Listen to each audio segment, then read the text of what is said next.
आज की नशिस्त में हम दीवान फरीद बिल तहकीक से काफ़ी नंबर 81 पेश कर रहे हैं। इस काफ़ी के अल्फाज मिसरे हैं 22 और अल्फाज हैं 102 और राग माहिरीन मौसीकी के नज़दीक इसका भैरवी है। तो इस काफ़ी का आगाज़ करते हैं। दुखड़े कारण जई हम सूले सांग समई हम। अब दुखड़े कारण जाई हम, मैं तो दुखों के लिए ही पैदा हुई थी, यही हम पैदा हुई थी। सूले सांग समई हम, सूल कांटे को भी कहते हैं और दुखों को भी कहते हैं। सूले सांग, और सांग का लफ्ज़ सराइकी में कई माने देता है, 5-6 माने देता है। सांग माने इत्तफाक भी है, सांग माने रिश्ता भी है, सांग माने पर्ची भी है, सांग माने के लिए भी है, सांग माने ड्रामा भी है। ये कोई सांग भरना जिसे कहते हैं। सूले सांग समई हम, समई हम का मतलब है ये समा जाना नहीं है, बल्कि समई हम मैंने वजूद पाया। समई हम मैंने वजूद पाया, मैंने जो वजूद पाया ये भी दुखों के लिए ही वजूद पाया है। और दर्द अंदेशे सकड़े सौड़े, ये जो दर्द है, अंदेशे हैं, सकड़े सौड़े, ये मेरे करीबी रिश्तेदार हैं। और ब्या ना भेड़ न भाई हम, और ना कोई बहन है और ना कोई भाई है। यही दर्द और अंदेशे तफक्कुरात जो हैं, यही मेरे करीबी रिश्तेदार हैं। कोझी कमली सुनली धुर दी, कोझी कमली सुनली धुर दी, मैं बदसूरत भी हूँ, कम अकल भी हूँ और लुटी पुटी हुई भी हूँ, कुछ भी नहीं रखती अपने पास। और ये आज से भी नहीं, धुर दी शुरू से दिन तक। धुर का मतलब होता है आखिर तक, या इब्तदा जहाँ से हो रही हो या इंतहा जहाँ तक हो रही हो, उसको कहते हैं, आखिरी हद को कहते हैं धुर। तो धुर दी हिक गम दी सिधरई हम, गोया मुझे अगर कोई चाहत भी थी तो मैं गोया एक गम की तलाश में थी। सिधरई हम यामन ला दी पंड बला दी, चुम सिर अखियां चई हम। पैदा होते ही मैंने एक, जब से रोज़े अफजाइश से, रोज़े पैदाइश से, जिस दिन से मेरी वजूद पाया मैंने, उसी दिन से ही मैंने एक भारी बोझ। अब उलमा इसको एक और तनाजुर में लेते हैं कि जब अमानत पेश की गई ज़मीनों पर, आसमानों पर, पहाड़ों पर, ये अमानत का बोझ पे उन्हें बताया गया कि ये कौन उठाएगा, तो इंसान ने भागकर खुद ही उठा लिया उसको, ज़लूमन और जहूला बना, जबकि उससे खिताब भी नहीं था, उसे किसी ने कहा भी नहीं था कि तुम उठाओ।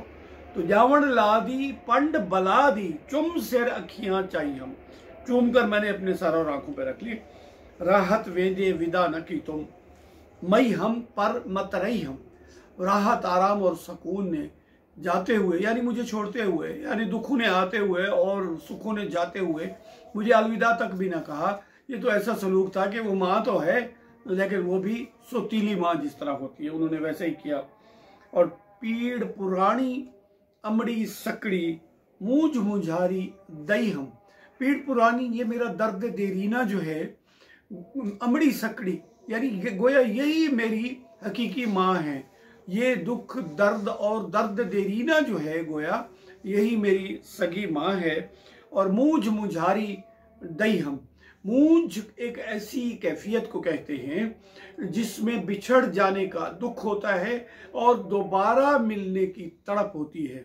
इस तरह मुझारी जो है, मुझारी भी एक तरह से बुझ जाना, एक तरह से दम बखुद हो जाना और झुक जाना वगैरह, ये यानी होश हवास में ना रहना, हवास कायम ना रहना, ये मुझारी के उसमें आते हैं।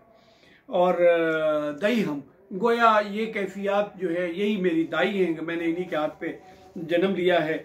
सख्ती ते बदबख्ती ततड़ी, हाल वडऊ हम सही हम।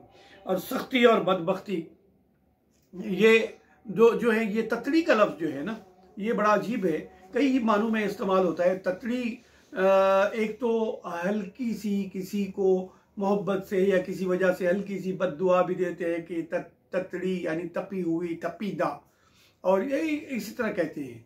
मैं ततड़ी यानी मैं वो जो दुखों में गिर गई हूँ और तपिश में हूँ वगैरह। और ततड़ी जो है वो उस बर्तन को जिसमें दाने वाने भूनते हैं उसको भी कहते हैं, और वो जो भट्टी होती है उसको भी ततड़ी कहते हैं, और जो भूनने वाली भी होती है बाज़ औक़ात उसको भी ततड़ी ही कह देते हैं।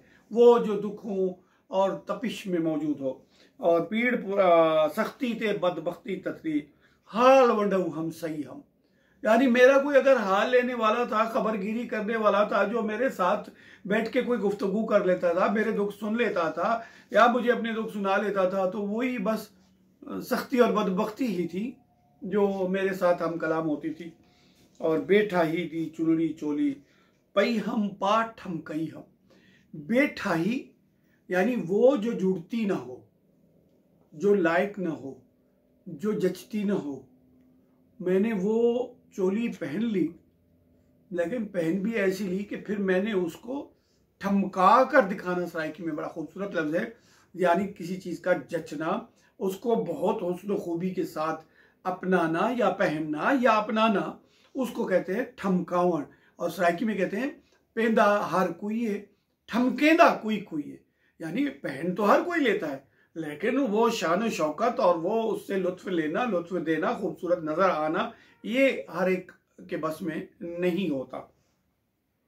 और ये बेठाई दी चुनी चोली के लिए मुफस्सिरीन ने बाज़ ने ये भी कहा है कि ये दरअसल वो मरहला है जब रूह को इस मिट्टी का, ये मिट्टी से बना हुआ वजूद जब दिया गया और उसे कहा गया कि तुम इसमें जाओ, तो रूह हुई मुखातिब हुई कि ऐ मेरे मौला, मेरे आका, मेरे बनाने वाले, क्या मुझे मिट्टी में जाना है? तो फिर खालिद साहब ये कहते हैं कि बेठाही दी चुनली चोली, कि मैंने ये जचता तो नहीं था ये मिट्टी का फानी जिस्म, रूह तो है, वो रूह तो अमर रब्बी है, रूह ने तो दायम कायम रहना है, तो वो इस वजूद में आ भी जाए और पाकर ठमका भी दे। और मुफस्सिरीन ये कहते हैं इसके पीछे एक इशारा है कि न सिर्फ उस रूह ने इस जिस्म को अपनाया, बल्कि इस कदर हुस्न खूबी से अपनाया कि कायनात का सबसे मरकज़ और महवर जिस शख्स को, जिस हस्ती को बनाया अल्लाह ने, वो भी इसी वजूद में आया, वरना किसी फरिश्ते के रूप में भी भेज सकते थे नबी करीम सल्लल्लाहु अलैहि वसल्लम। और सिर थे छतड़े चोटियां मथड़े। अब छतड़े कहते हैं छोटे छोटे बातों, छोटे छोटे बाल जो होते हैं ना शुरू की उम्र में, उसे कहते हैं छतड़े। और चोटियां मथड़े, और ये चोटियां जो सामने के बाल है ये माथे तक हूँ अगर बाल। और फिर क्या है, तय संग दिल डी हम, यानी बहुत छोटी उम्र में, अभी अक्ल और समझ की उम्र शुरू भी नहीं हुई थी कि मेरा दिल आपके साथ लग गया था, अटक गया था। और उसके नतीजे में क्या मिला मुझे, हो फकड़ी शहर खुआरी, हो यानी बदनामी, और फकड़ी बुरी बुरी बातें और बुरे अलकाब और इस तरह के तंज तशनी ताने, ये मुझे मिली। और जाती फ़ख्र बड़ई हम, जब ये सब हमें मिले तो हम इससे बददिल नहीं हुए, हमने इस पर एहतजाज नहीं किया, हमने बुरा नहीं मनाया, हमने इसको कबूल किया और इसको अपने फ़ख्र और बड़ाई जाना।